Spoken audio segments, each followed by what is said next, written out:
Ja Leute, da bin ich wieder. Willkommen zurück hier auf meinem Kanal. Ich hatte euch ja versprochen, dass ich nach dem Sommer bzw. im Spätsommer mich nochmal melde wegen einem neuen Video, wie meine Bosnia Rallye gelaufen ist.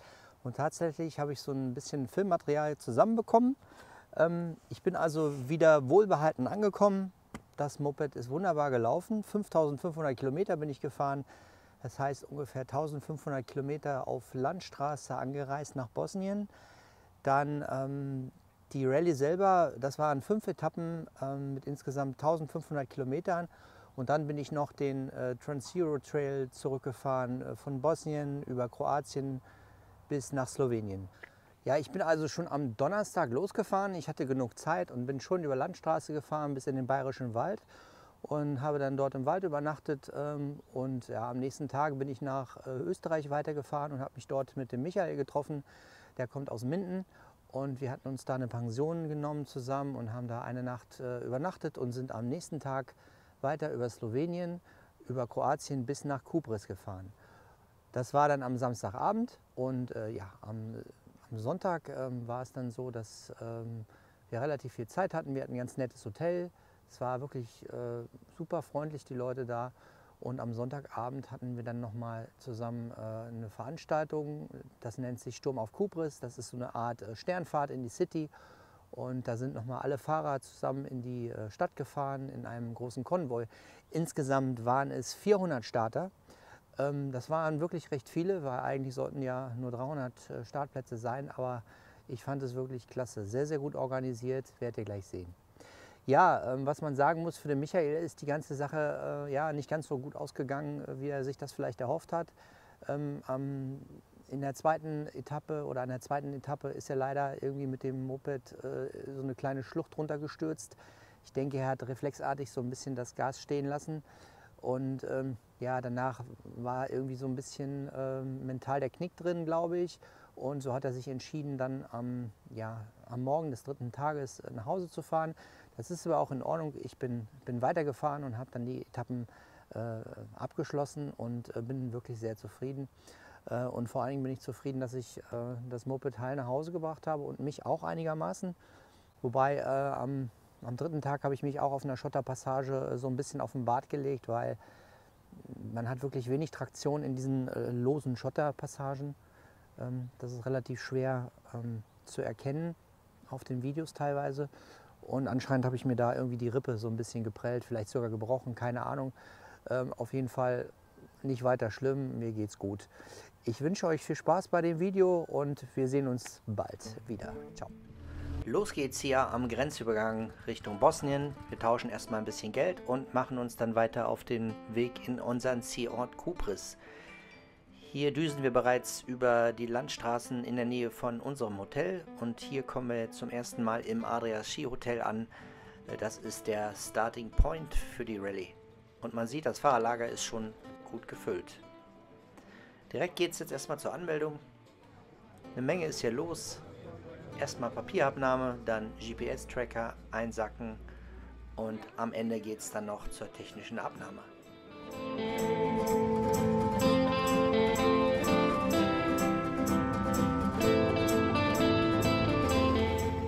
Ja, und auch der Michael ist hier durch mit der technischen Abnahme, keine große Sache. Und da wir beide noch reichlich Zeit haben bis zum Abend zu unserer Sternfahrt nach Kupres, beschließen wir schon mal uns den Track anzugucken, um so ein bisschen Feeling zu bekommen für die Umgebung. Und düsen eine kleine Runde über die bosnischen Felder. Und wie ist der erste Eindruck? Leck mich am Arsch, fahr wieder nach Hause.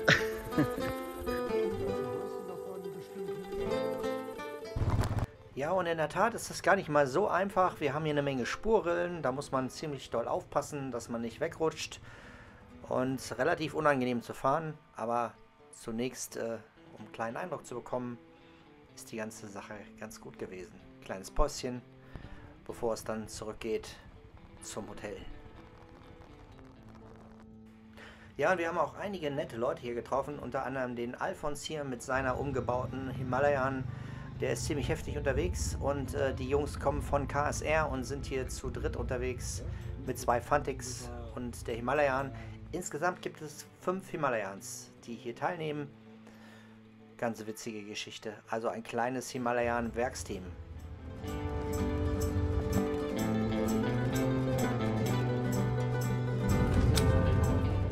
Ja, noch ein bisschen Smalltalk, bevor es dann losgeht zum Sturm auf Kypros.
Und die über 400 Fahrer sind hier alle auf der Wiese, auf dem Marktplatz in Kypros und es ist eine wunderbare Abendstimmung. Man trifft hier eine Menge interessanter Leute und ja, der Bürgermeister hält eine kleine Rede und es gibt eine kleine musikalische Darbietung und insgesamt ein sehr, sehr netter Abend, bevor wir uns alle wieder nach Hause machen.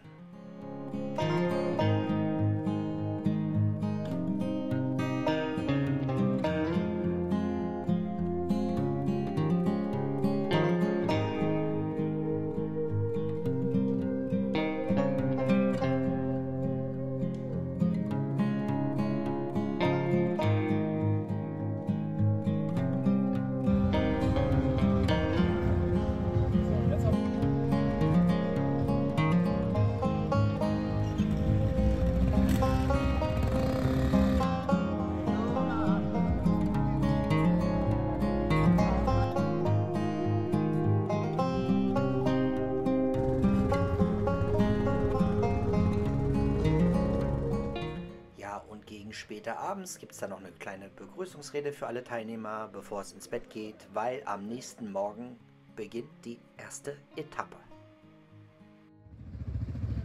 Ja, und bei 400 Teilnehmern kommt man natürlich ziemlich spät los und wir starten mit 1 Stunde Verspätung in die erste Etappe und die ist ja schon über 270 Kilometer lang.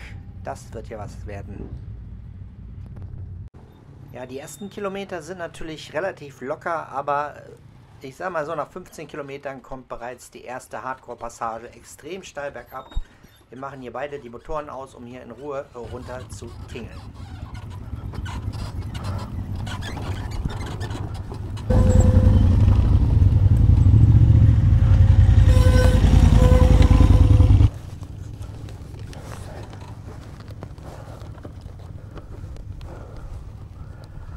Das ist schon harte Arbeit hier runter, ne?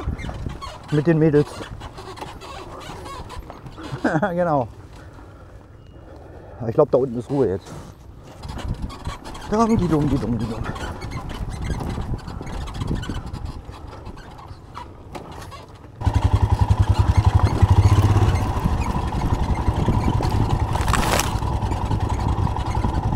Wasserkühlung.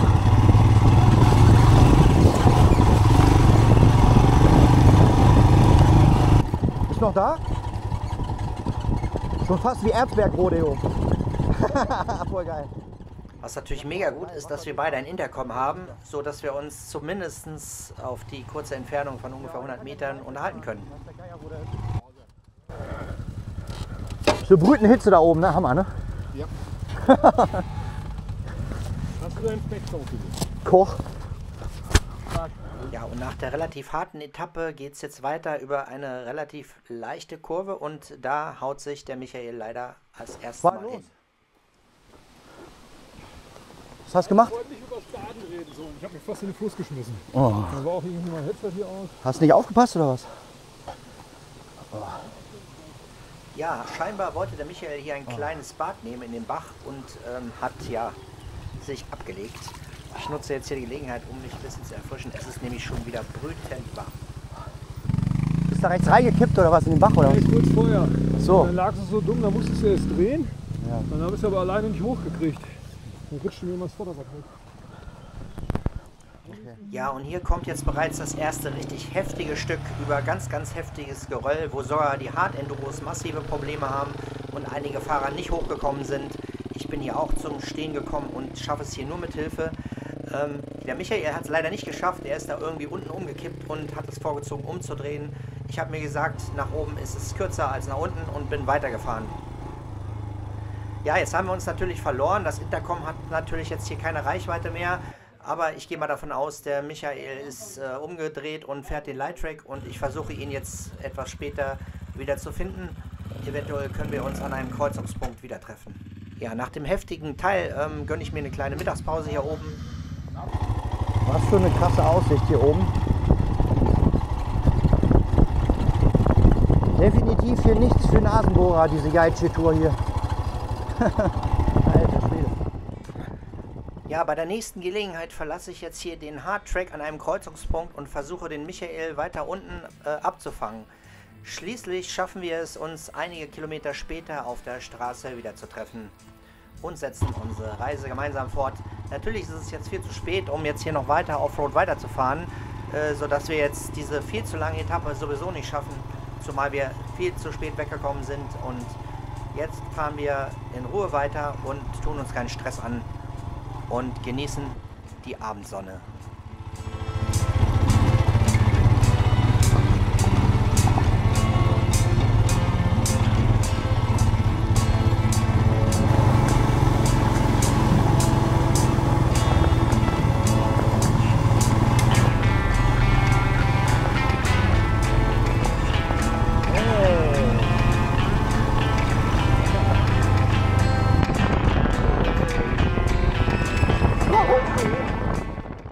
Ja, nach dieser ganz, ganz langen Etappe kommen wir gegen 18:50 Uhr ins Ziel. Also leider 50 Minuten zu spät, aber die Etappe war einfach viel, viel zu lang und auch zu hart, um es rechtzeitig zu schaffen. Und ja, diese total heftige Etappe hatte zur Folge, dass am nächsten Tag nur noch die Hälfte des Starterfelds antrat. Das hat eine Menge Leute in den Knochen gesteckt und ja, so freuen wir uns jetzt also auf die zweite Stage. Du bist auf dem Gas stehen geblieben. Da hat es mich verrissen. Ja, ich bin auch lang gefahren, aber da darfst du nicht so viel Gas geben. Da Hab musst ich du nicht. Mann, mich hat es verrissen, dadurch habe ich Gas gegeben. Alter Schwede. Ich dachte schon, wo ist der denn? Ein Abhang? Hä? Ist der da nicht wieder raus? Nein, das kannst du vergessen. Das Ding müssen die bergen. Das ist eine Scheiße. Scheiße, ey. Mann. Ja, meine Scheibe ist auch hinüber. Ja gut, das wird das geringste Problem sein. Ja, leider hat es den Michael hier bereits nach 20 Kilometern aus der Kurve gehauen und in eine kleine Schlucht, sodass ja, das Motorrad ganz, ganz weit unten lag. Zum Glück ist nicht viel dran gewesen am Motorrad und auch nicht am Michael. Und ja, ich habe jetzt hier die Fahrt fortgesetzt.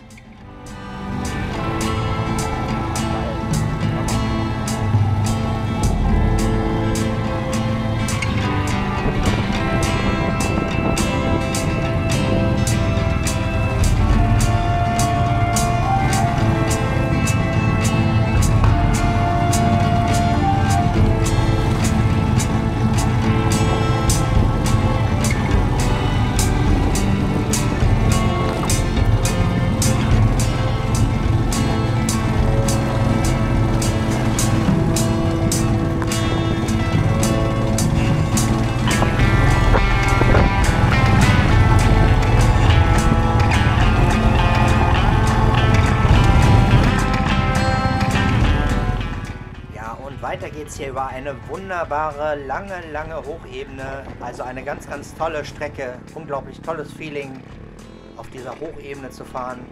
Und wir nähern uns jetzt gleich einen Platz, wo es wilde Pferde gibt und es einen atemberaubenden Ausblick gibt.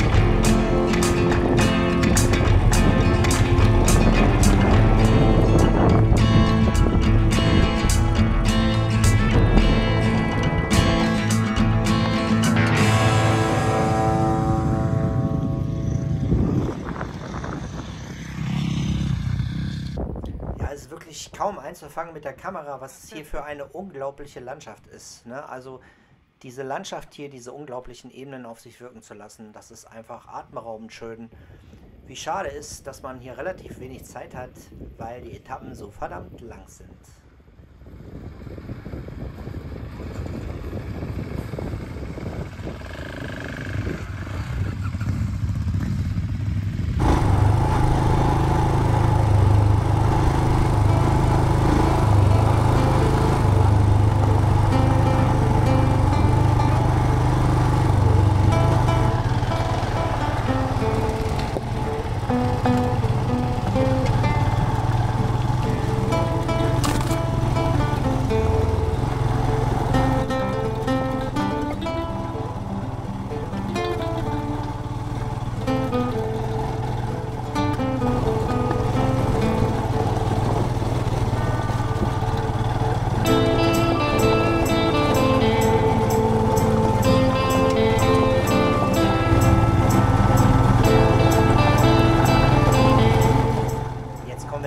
Aus der Hochebene raus und fahren in ein wunderschönes Waldstück.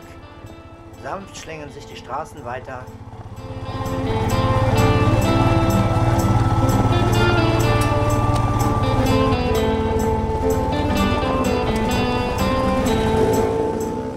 Ja, auch wenn es jetzt hier immer so aussieht, als würden alle an mir vorbeifahren, letzten Endes hole ich einige von denen wieder ein, weil irgendwann muss man auf dieser langen Etappe eine Pause machen und spätestens dann fahre ich wieder vorbei.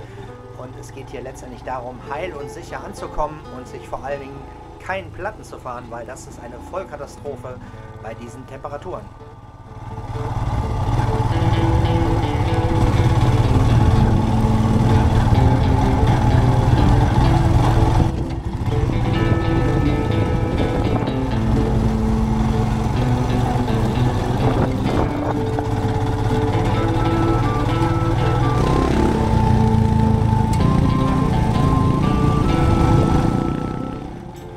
Das Ganze hier relativ entspannt aussieht. Trotzdem muss man jede Sekunde hier sich konzentrieren. Und die Jungs, die hier vorbeinageln, die brauchen nur einmal in die falsche Rille kommen und schon legen sie auf den Bart und naja, dann verliert man auch Zeit und man hat nichts davon. Und ich gehe hier lieber auf Nummer sicher und lasse die Himalaya einfach ihren Job machen und in aller Ruhe und entspannt hier lang ziehen.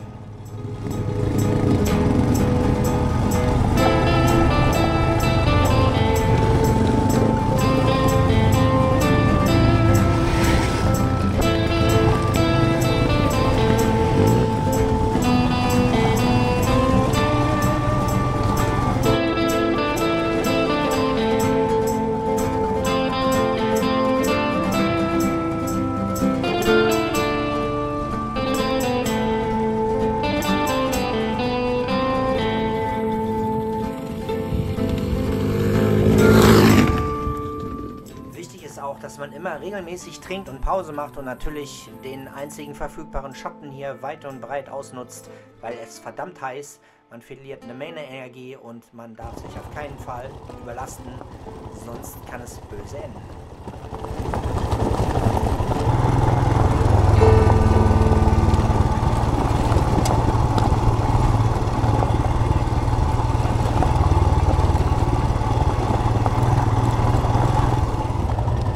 Eine ziemlich heftige Wasserdorffahrt und ich gucke mir jetzt erstmal den Kollegen in der DRZ an, wie er das macht. und wähle danach meine Linie. Und ja, was soll ich sagen? Es ist ein verdammt tiefes Loch und ich werde ganz schön nass. Aber die Himalayan, erster Gang, Füße hoch und durch.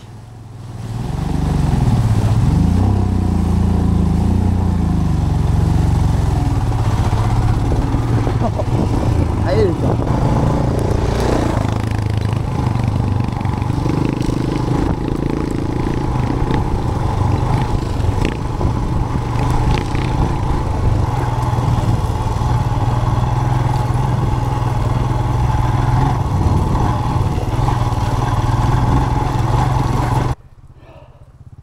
Ja, es wird heißer, heißer und heißer und wichtig ist Pause machen, trinken, entspannen und weiter geht's.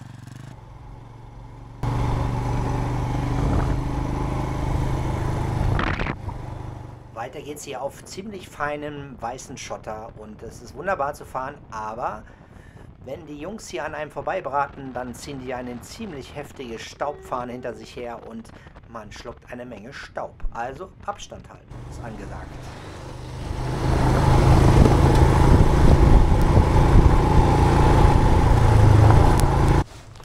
Ja, jetzt sind es noch circa 90 Kilometer durch Wälder bis zurück. Es ist noch eine lange, lange Strecke und man muss sich gut überlegen, wann man hier eine Pause macht, um die letzten Energiereserven aufzufüllen.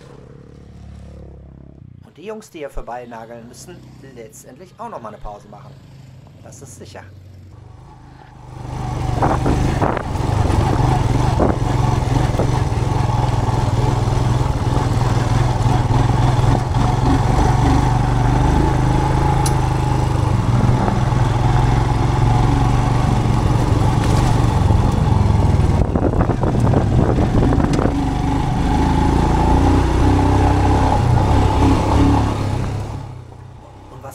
Nicht für möglich gehalten habe. Ich habe es tatsächlich in Zeit geschafft und erreiche das Ziel um 17:25 Uhr nach 272 Kilometern und das ist wirklich eine gute Leistung.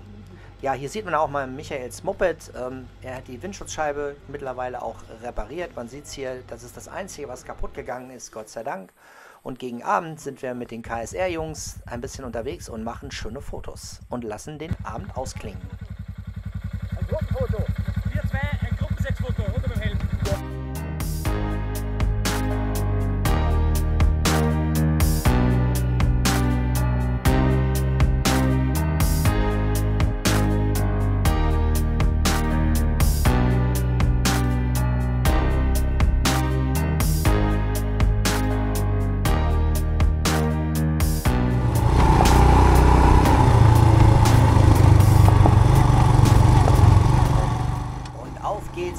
Stage Nummer 3 nach Mostar und zwar die heftigste, längste Etappe, 315 Kilometer und mir ist eigentlich von vornherein klar, dass ich die nicht schaffen kann, weil 315 Kilometer ist einfach viel zu viel für diesen langen Tag und Mostar soll eine absolute Gluthitze sein und so lasse ich es relativ ruhig angehen und hier vorne sehen wir den Siggi, den habe ich hier im Hotel getroffen, der ist hier mit seiner 97 Adventure unterwegs, in der Regel schneller als ich, aber er war jetzt noch nicht ganz warm.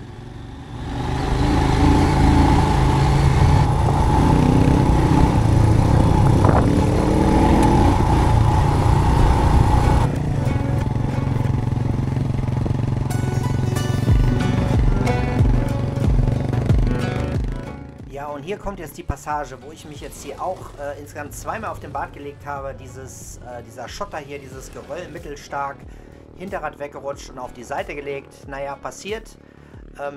Da bei der Gelegenheit habe ich mir wahrscheinlich die Rippe angebrochen, keine Ahnung, aber Moped aufgehoben und weiter geht's.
Mann, jetzt müssen wir bald in Mostar sein.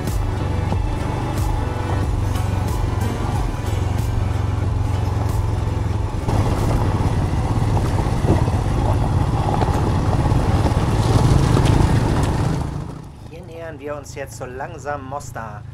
Es geht immer weiter in die Berge, beziehungsweise jetzt relativ steil bergab. Es kommt wieder auf dem Video nicht so gut rüber. Und man sollte hier tunlichst zusehen, nicht zu nah an der Schlucht zu fahren und vor allen Dingen auch nicht so schnell. Weil ein einziger Fehler und dann macht man den Adler. Und Rallye hin oder her, natürlich sollte man auch ab und zu mal anhalten und diese grandiosen Aussichten hier genießen. Ich mache mich jetzt hier ein bisschen abseits von der Strecke und lasse auch mal die Drohne fliegen.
Nachdem wir jetzt hier aus den Bergen gekommen sind, liegt unten im Tal Mostar und ich beschließe jetzt hier bei dieser Wahnsinnshitze den restlichen Nachmittag an einem schönen, kalten Fluss zu verbringen. Mittlerweile haben wir 40 Grad und eine absolute brütende Hitze in Mostar und es sind jetzt noch ungefähr 120 Kilometer bis zurück zum Zielort. Und ja, ich werde jetzt nicht noch hier 150 Kilometer oder 120 Kilometer Offroad fahren bei 40 Grad und werde es ohnehin nicht bis 18 Uhr schaffen und ein Großteil des Starterfeldes auch nicht, so dass ich mir jetzt hier einen schönen Nachmittag mache und dann in aller Ruhe zurückfahre. Auf geht's mit Stage Nummer 4 Koncic mit auch wieder happigen 290 Kilometern.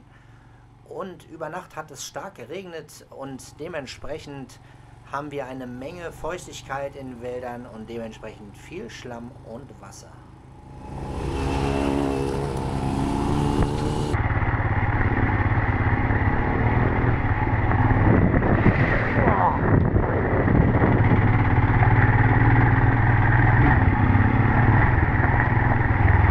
Bösartig nass.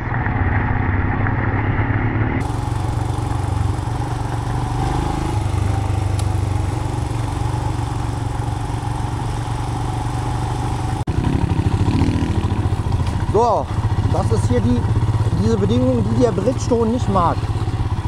Aber wir machen uns hier keinen Stress.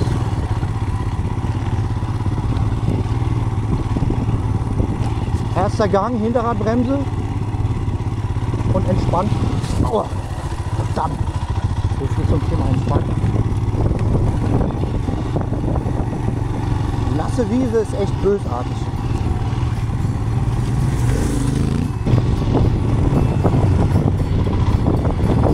Das ist gut.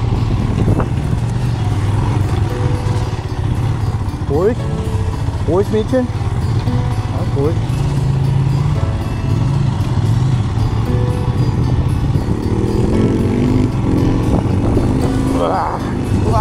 Ja. Was für ein Dreck.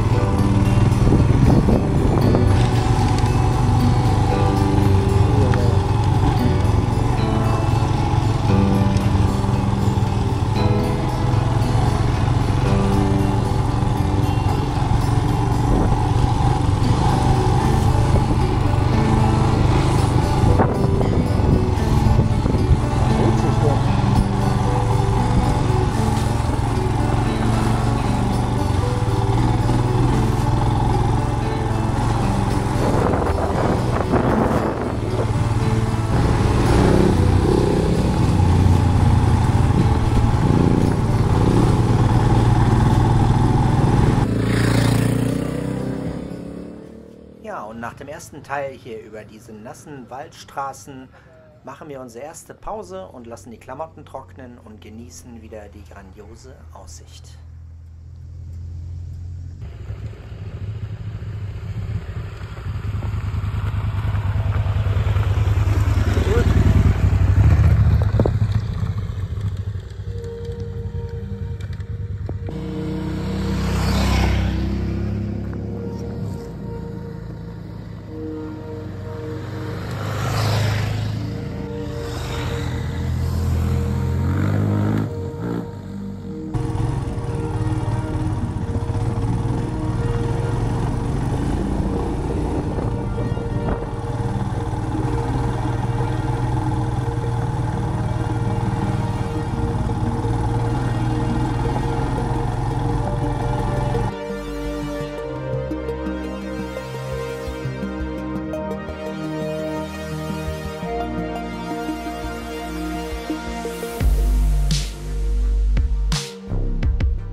Nach dieser tollen Auffahrt ist es mal wieder Zeit für eine längere Pause.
Ja, und wieder haben wir ein paar Jungs eingeholt, die machen hier Pause an diesem wunderschönen Spot.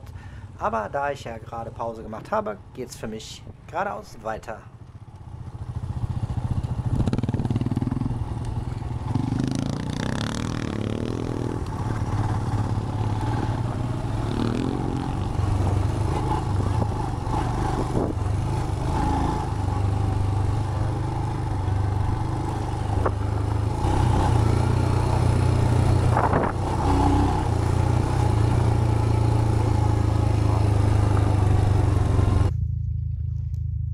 Absoluter Traum hier oben.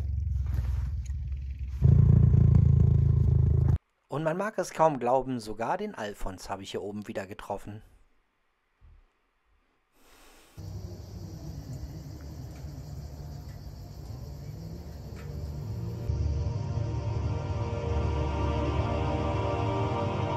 Wahnsinn hier.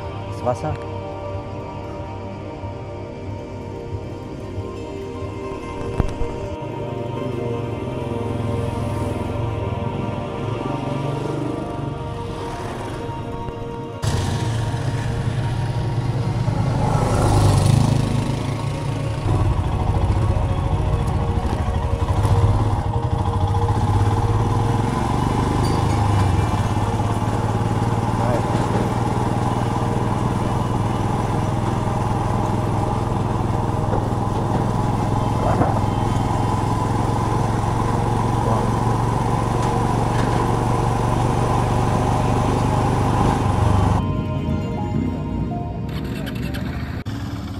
Noch eine letzte Erfrischungspause beim Kleinstand hier, ein Apfel und etwas getrunken und dann geht's auf die letzten 100 Offroad-Kilometer dieser Etappe.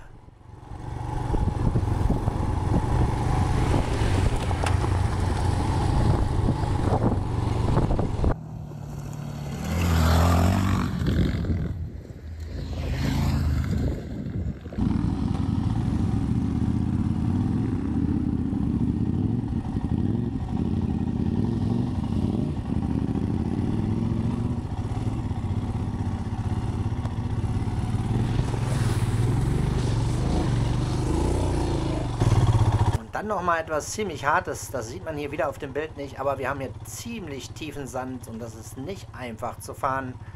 Da habe ich ganz schön zu kämpfen. So viel zum Thema Light Track. Meine Fresse. Hammer. Ultrasand.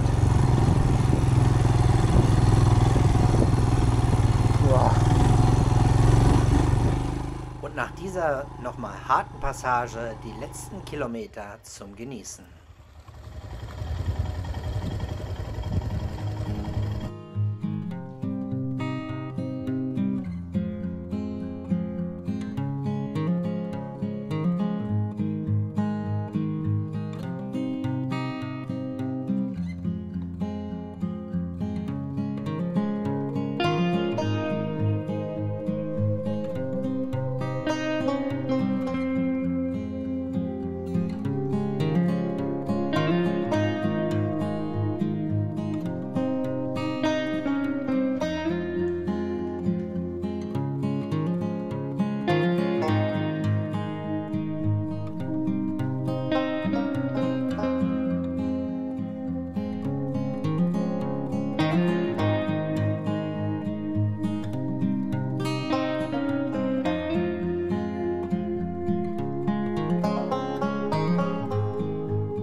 trotz langer Pausen und dieser unglaublich langen Etappe habe ich es tatsächlich bis um 17:50 Uhr ins Ziel geschafft. Und damit starten wir in die Stage 5, die letzte Etappe, die relativ entspannt werden sollte, weil nur 189 Kilometer. Livno.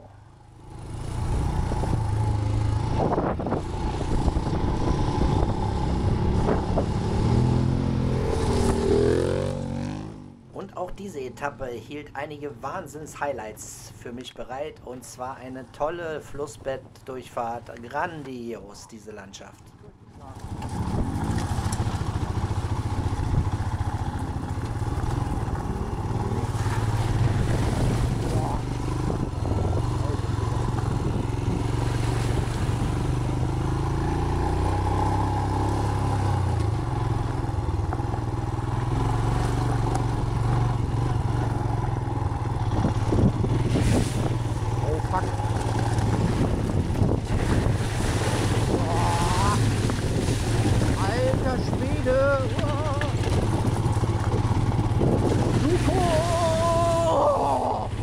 Alter, Junge, sieht aus wie eine Sau. Alter.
Bergziege.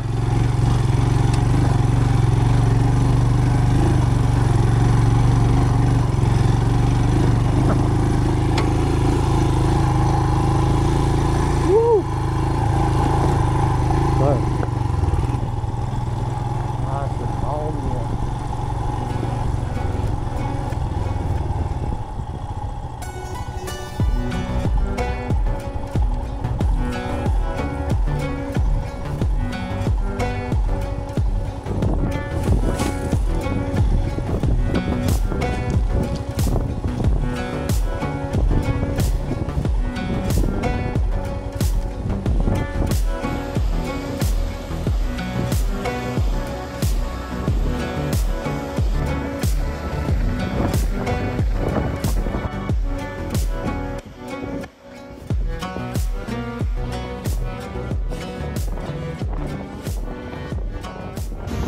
Absolut toll hier.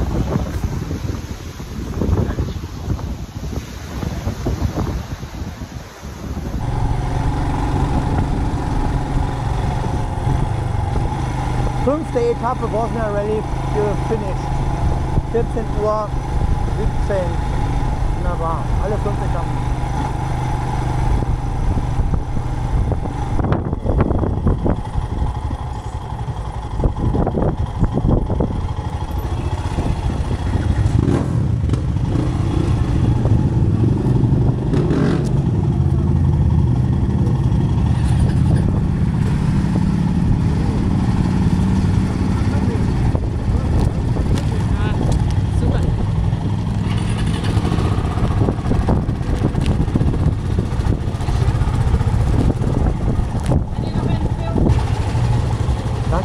Wenn ihr noch ein Foto wollt, dann einmal zum Fotografen in die Sonne fahren. Ja.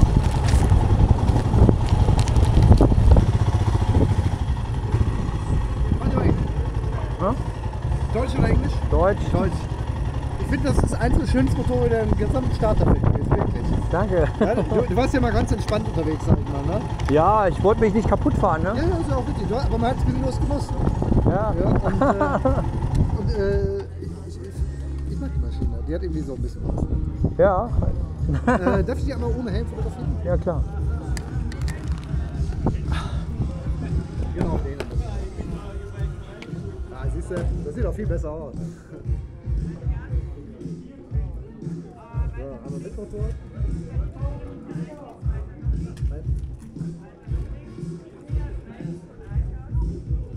Danke dir. So, was ist das für eine Rider Jersey mit so Zeug drin? Also mit so. Ganz normale Baumwollhose. Ah, okay. Einfach nur, Nur mit Protektor runter. genau. Hat gehalten auf dich. Funktioniert, ja.